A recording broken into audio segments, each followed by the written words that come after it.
Divine Noni, ஆரோக்கியத்தின் அடையாளம். Pythagoras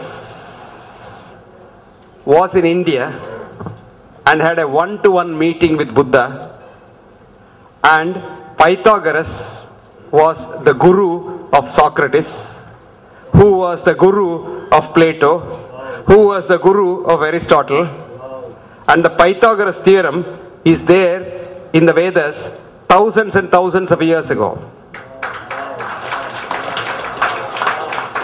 Vedas is not a religious text, it's Indian wisdom. Let's not bring religion into that. I don't like ritualistic religion things. I like spirituality, which is totally different from religion.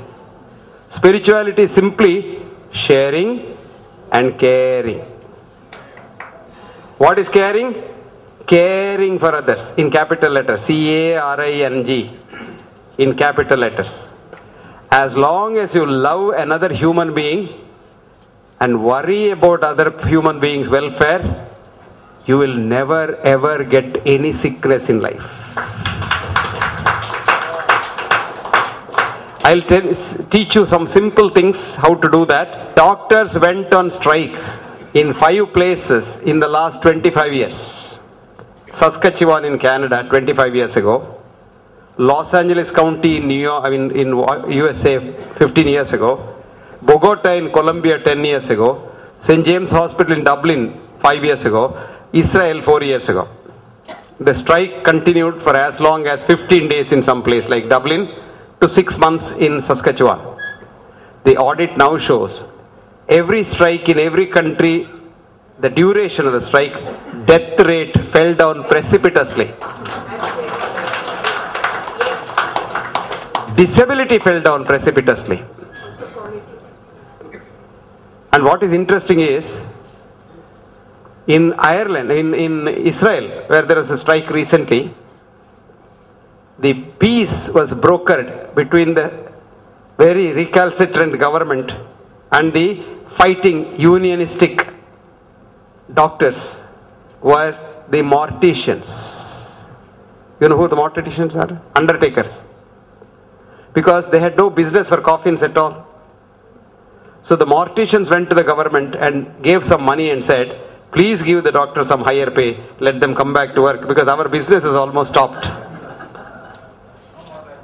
5 years ago there was an audit. Now there is a body in America. Now you say, why don't you call it India? India there is no body at all to audit. There is a body in America. Yes. There is a, no, body, I didn't mean body means this, organization. There's an organization in America which is called IOM, Institute of Medicine. In India there is Institute of Auditors. Have you heard of that? And if you are a chartered accountant, your job is to audit somebody's account and to find out whether it is Rama account or Ravana account. And tell the government that this is Ravana account and it requires something. But what the auditors do is, they connive with the Ravanas and become probably Ravana's elder brothers in the bargain of cheating the government and the population. That's a different story. This Audit Institute of Medicine is instituted by the Academy of Science in America to audit what the doctors do. Okay? Now 5 years ago there is an audit. And that audit you can't get because it's difficult to get that. But you can get a commentary on that by a scientist. Write down. Is US medicine the best in the world? That's what you and I think, no? If you read a paper, the dog's heart was given to a pig's head or something like that, transplant done, this, that, so you get excited and say, oh, American hospital does it, so ABCD hospital in Madras must do it, and CDF hospital in Chennai must do that, in London must do it. This is what we do, right? If somebody coughs in London and says it's a good thing to cough, immediately somebody will cough in Apollo hospital and say it's a good thing to cough. So we are aping the American medicine. Now find out the truth. Is US medicine the best in the world? Question mark. Article. Author Barbara. Donna, did you get the spelling right? B-A-R-B-A-R-A. Barbara. Starfield. Star and field together. One word. S-T-A-R-F-I-E-L-D. She is a professor in Johns Hopkins Medical School. So you can't say she is a B.M.Hegde from a village. And she has written that article in JAMA. JAMA is the most prestigious American journal. Journal of the American Medical Association. JAMA, JAMA. Doctors here would know. Bharani would know that. Go to the internet and say, Barbara Starfield, is US medicine the best in the world? JAMA, 2000, year 2000, semicolon, 284, that's the volume number, and colon, 483 is the page number. You get it free. These are, I am telling you, only free articles. There are articles for which you have to pay $17, $18, $19 and through your card. Don't put your card into the internet. Okay, never ever put your card into the internet. Somebody will hack it. And by the time you get to know, your whole account might be hacked. And there may be nothing in the bank when you go. So never put it. That's why I'm giving you only free. Free is good, isn't it? But free has no value. Okay? Did you get that now? See that. Do you know what it showed? I won't go into the whole thing. 483. 483. 483 is the first page. 485 is the last page. It's only 3 pages. You can read it very easily. You don't get frightened. Now, very interesting.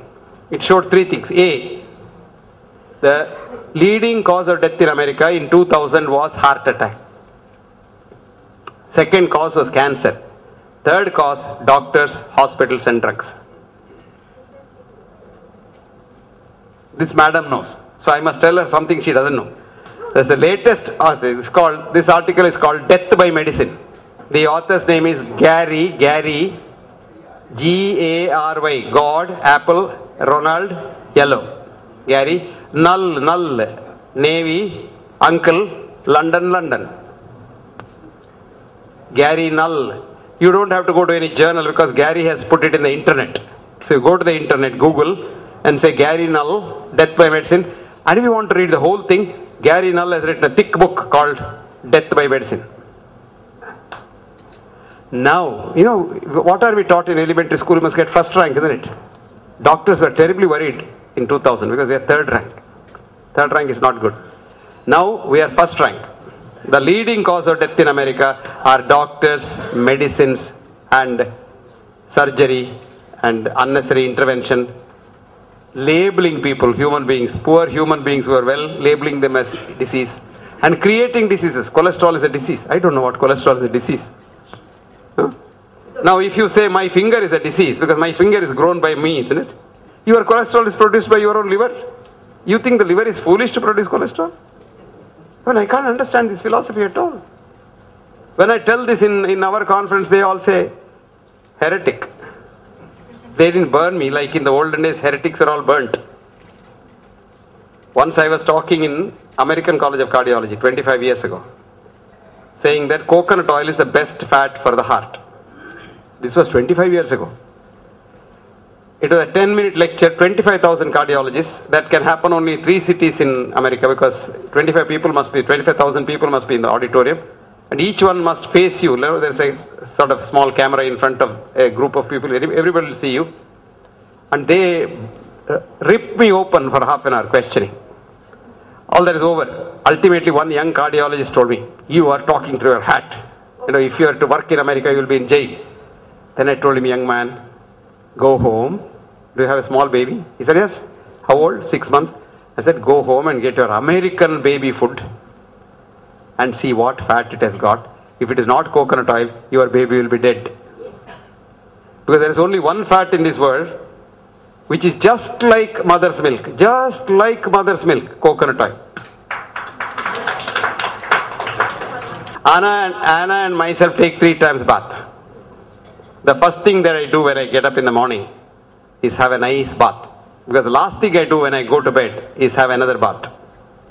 I call it a shower or whatever you want to call it. But I was a student in London and in Harvard in the 60s. Very cold those days. And if you went to London, the poorer part of London like Brixton, Woolworth and beyond that, people are not very rich. And those houses don't have toilets at all. There's no toilet, but every bedroom has got a wash basin. Okay? And wash basin has 3 towels kept. Any English house you go, wash basin has a big towel. on top of it a little smaller towel, on top of it a small towel. And first time I went, I didn't know, because I was staying as a paying guest in an old Scottish woman's house. And she polishes that wash basin so well. We've never used to polished wash basin. We used to use wash basin for running water, washing hands. They don't do that. They plug the wash basin, put the water there. The small towel is first dipped in that, and they wipe here, wipe here, wipe here, wipe here and all. Then the next towel is taken, they wipe it there, and then the third towel is taken, so everything is done. Then you'll smell, no, you never take bath. So you spray. Then when November comes, it is very cold, no heating, proper heating. So one socks is put. Socks cannot be removed because it's very cold. You can't remove the socks. Then next day another socks is put. Next week one more socks is put. Till April the socks is keep putting and it will smell. Then they spray. That's why common toilets were there outside. On a Sunday or something like that, when you are free, when midday the sun peeps out, you just go there. Halfpenny is half a penny. You press into the thing, the door opens and there is a bath, there is a toilet, there is a towel, and you just once dip yourself in that hot water and come out. That's bath. Same water, come out, and then wipe. But here no. Anna and I take a shower, wash yourself every day. Why do you want a scent? I can't understand. So please don't use scent because it's pure chemical, deadly chemicals in it. Okay. Now, come back to our idea. How to keep yourself well. Very simple. Keep your mind well, your body becomes well. Why? Mind is in the body. I'll now give you science. A friend of mine called Magdi Yaqub, a very good Egyptian cardiac surgeon. We were contemporaries when we were students. Magdi is the world's leading cardiac surgeon. He did a heart-lung transplant for an elderly person who had an incurable lung disease. Heart-lung transplant means whole chest you remove and put the other man's chest. And the whole chest from the other man was a young boy of 24 who met with a motor accident and died on the spot on the road itself. So luckily he took that. It will cost about, say, maybe 4 or 5 crores of rupees, and to keep him alive it will cost about 25,000-30,000 rupees a day, etc., etc. Doesn't matter. The story is, the man who received the lung and the heart, after 3 months died of a severe asthma, which we call in our language status asthmaticus. Now this man was not an asthmatic at all. You can't be an asthmatic unless you have predisposition for asthma. So these people started thinking, how did he get asthma? Then we went through that accident boy's history. He was an asthmatic as a child. Okay. Now they removed this dead lung of the man, recipient, and studied. Every lung cell had a T cell inside called memory T cell, which remembered that I am an asthma. So when the environment is conducive, he became an asthmatic. So a non-asthmatic becomes an asthmatic because he gets an asthmatic lung transplant. Did you understand that? This is a proof to say the mind is there in every cell.